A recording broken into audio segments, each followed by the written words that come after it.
सुनील पढ़ लिख कर और आगे बढ़ना चाहता था, लेकिन माँ की तबीयत खराब देखकर सोचता है कि शादी ही कर ले। कब तक माँ का ख्याल वो अकेले रख पाएगा। तो एक दिन, माँ, ये ममता है, मैंने इससे शादी कर ली है। तुम्हारी तबीयत भी ठीक नहीं रहती तो मैंने सोचा शादी कर लेता हूँ। घर संभालने वाली और तुम्हें संभालने वाली कोई आ जाएगी तो अच्छा रहेगा। माँ अचानक से सामने बहू देखकर हैरान रह जाती है। बेटा, ये क्या बात होती है? न बैंड, न बाजा, न दहेज, न शगुन, ऐसे कैसे बहू आ गई? माँ, तू तो जानती है मैं नौकरी के साथ पढ़ाई कर रहा हूँ, तो कहाँ से इतना पैसा बचा पाता कि धूमधाम से शादी करता। वैसे भी माँ, लोग तो आकर खाकर निकल जाएंगे, इसलिए बस वैसे ही। माँ जी, मैं आपका ख्याल रखूंगी। वैसे भी ये आगे की पढ़ाई कर रहे हैं, अच्छा कुछ कर गए तो सबके दिन फिर से अच्छे आ जाएंगे। सास को ममता की बात ठीक तो लगती है, लेकिन मन में कहीं ना कहीं लगता है कि कहीं बहू बेटे को लेकर फुर्र ना हो जाए और फिर तो वो रह जाएगी अकेली। बेटा देख, मेरा जो कुछ भी है वो सुनील ही है, और सुनील का भी अब इस दुनिया में मैं ही हूँ और कोई नहीं। क्या सुनील? बिल्कुल माँ, लेकिन आज से ममता भी मेरे जीवन का अहम हिस्सा है, जैसे तू है। सास को बड़ा बुरा लगता है कि उसकी सल्तनत में कोई और हिस्सेदार कैसे हो सकता है। कैसे कोई और उसके 30 साल के बेटे की जिंदगी में अचानक से आकर बराबर का हिस्सेदार बन सकता है। देख बहू, मैं भले थोड़ा बीमार रहती हूँ, लेकिन इसका मतलब यह नहीं कि घर की चीज़ों में मेरा कंट्रोल खत्म हो गया है। मैं आज भी इस घर की रानी हूँ, समझी? बेटा सोचता है कि ये माँ को अचानक से क्या हो गया। कल तक जो माँ कहती थी कि जिंदगी का कोई भरोसा नहीं, वो अचानक से जंग के मैदान की झांसी की रानी कैसे बन गई? माँ, क्या हो गया है? सब ठीक है ना? अचानक कैसी बात कर रही हो? ममता का आज पहला दिन है, स्वागत करो उसका। आसपास की आंटियों को बुलाओ, नई दुल्हन की मुंह दिखाए करवाओ। खैर, सास होने का फर्ज निभाती है और बाद में एक सहेली के साथ बाहर निकल जाती है। क्यों री, बताया नहीं कि बेटे का ब्याह कर रही हो? वैसे तो सारा दिन हम ही में घुसी रहती हो। अरे मुझे भी तभी पता चला, यूं अचानक सर पर लेकर आ गया। कहता है बहू है माँ तुम्हारी, अब इसको भी इतना ही मैं प्यार करता हूँ जितना तुझे करता हूँ। लो जी, ये क्या बात हो गई? क्यों इतना प्यार करता है? अरे माँ का प्यार तो ज़्यादा होता है। अब उसको तो कोई दूसरा पति मिल सकता है, लेकिन तुम ही बताओ, क्या माँ की ममता किसी और की हो सकती है? ना जी ना, बेटे को समझाओ ये बात। अरे क्या समझाऊं, मुझे तो खुद ही समझ में नहीं आ रहा कि क्या हो रहा है। जो बेटा कल तक माँ माँ करता था, अचानक से बीवी बीवी का राग आलाप रहा है। देखा, उसकी बीवी ना सुंदर और जवान है। सुंदरता के आगे तो एक से एक नहीं टिके, तो तेरा बेटा किस खेत की मूली है? सास को भी समझ में आ जाता है कि बहू की सुंदरता के आगे माँ का प्यार किसी काम का नहीं। उधर बीवी, ए जी, अम्मा जी सहेलियों को छोड़ने गई थी, अभी तक आई नहीं, हम देख आए क्या? अरे रहने दो ना, आ जाएंगी। कहाँ जाएगी, उनकी आदत है, एक बार जाती है तो पूरी पंचायत खत्म करके ही आती है। अच्छा ही है, खाना वाना खा कर गई होगी। छोड़ो ना, घूमेगी तो खाना पचेगा, नहीं तो ऐसे ही खाट पकड़ लेगी। बहू भी शांत हो जाती है। उधर सास सोचती है कि आज थोड़ा देर से ही घर जाती हूँ, जब बेटा परेशान होकर ढूंढेगा तब मजा आएगा। बीवी को खुद ही पता चल जाएगा कि माँ के आगे उसकी दाल नहीं गलेगी। लेकिन वहीं दूसरी ओर घर पर, ए जी, माँ जी अभी भी नहीं आई, हमको तो घबराहट हो रही है कि क्या करें, जाकर पता करें किसी के घर। अच्छा, कहाँ जाओगी ये भी बता दो। पहला दिन है तुम्हारा इस घर में और एक ही दिन में मोहल्ला छानोगी क्या? हाँ, तो आप भी तो नहीं जा रहे हैं ना, हमको फिक्र हो रही है। अरे यार, ये रोज का है अम्मा का, खाओ और सो जाओ। बस फिर क्या था।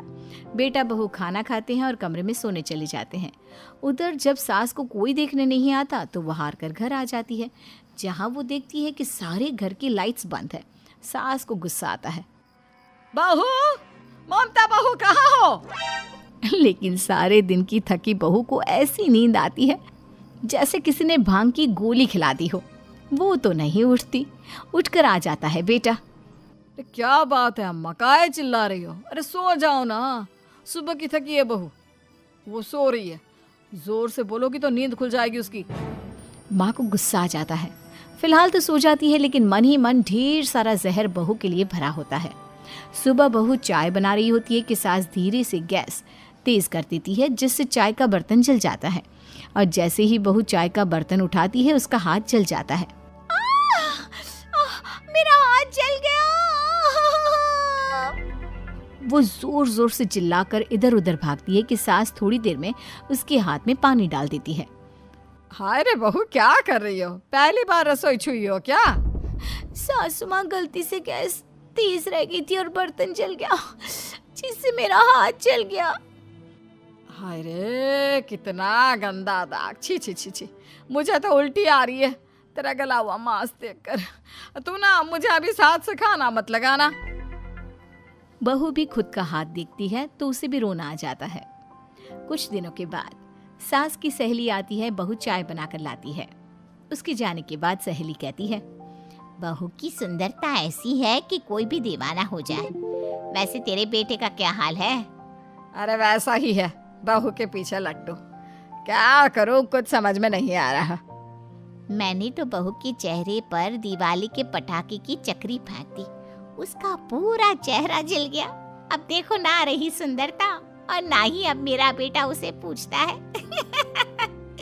अरे अब तो वो उसे छोड़कर दूसरी भी देखने को बोल गया है मुझे।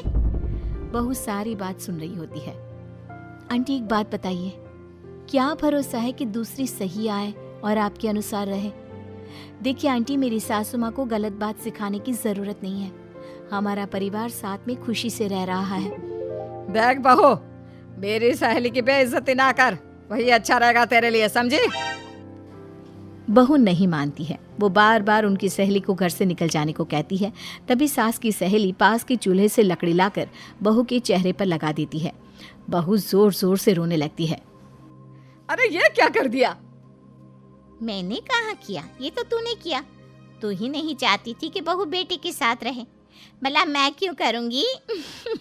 मैं तो चली, निपटो अब। बहू रो रही होती है, दर्द से चिल्ला रही होती है, लेकिन सास उसे डॉक्टर के पास नहीं ले जाती। तभी पति आता है। क्या हो गया ममता? ये दाग कैसे लगा? तुम कैसे जली? ममता कुछ नहीं कहती, बस दर्द से करा रही होती है। पति माँ की तरफ देखता है। हो ना हो माँ, ये पक्का आपका काम है। आप ही ममता से जला करती थी ना। देखना माँ, अब पुलिस आएगी, केस बनेगा, लेकिन पहले मैं ममता को अस्पताल लेकर जा रहा हूँ। सभी अस्पताल जाते हैं, जहाँ डॉक्टर ममता की सास से कहते हैं, आपने तो नहीं जलाया ना बहू को? अब ममता की सास के तो पसीने छूट रहे होते हैं। वो घबरा कर कहती है, ना ना डॉक्टर साहब, कैसी बात करते हैं? हम क्या जलाएंगे अपनी बहू को? डॉक्टर ममता के पति से पूछते हैं। देखिए, क्योंकि ये ससुराल में जली है तो मामला पुलिस का बनता है, तो आप पहले पुलिस को बुलाइए, तभी इलाज पूरा होगा। सास डर जाती है कि अब तो बच्ची जिंदगी जेल में ही रहना होगा। रहने दीजिए ना, पुलिस को क्यों बुलाना? सारी हंसी खत्म हो जाएगी जब पुलिस के डंडे पड़ेंगे। बहू को जलाना भले ही बहुत आसान हो, लेकिन उसके बाद सारी जिंदगी जेल की हवा खाना। सास डर जाती है। पुलिस आती है। पास लेटी दर्द से करा रही ममता स्टेटमेंट देती है। तो क्या हुआ था? कैसे जली आप? ममता पास खड़ी सास को देखती है। बेटी बताओ, कैसे जल गई तुम? ओए, काका का किरण वाली शाहरुख, चुप, बिल्कुल चुप। सास चुप। सभी इंतजार करते हैं कि ममता क्या बोलेगी। जी मैं खाना बना रही थी, लकड़ी उड़कर मेरे ऊपर गिर गई और मैं जल गई। सास बहू की बात सुनकर रोने लगती है। देखा माँ, कितनी समझदार है ममता। ये चाहती तो, हाँ बेटा, ये चाहती तो मैं आज जेल में होती। मुझे माफ कर दे, मैं आगे से अभी कभी ऐसा नहीं करूँगी। बहू के साथ मिलकर रहूँगी।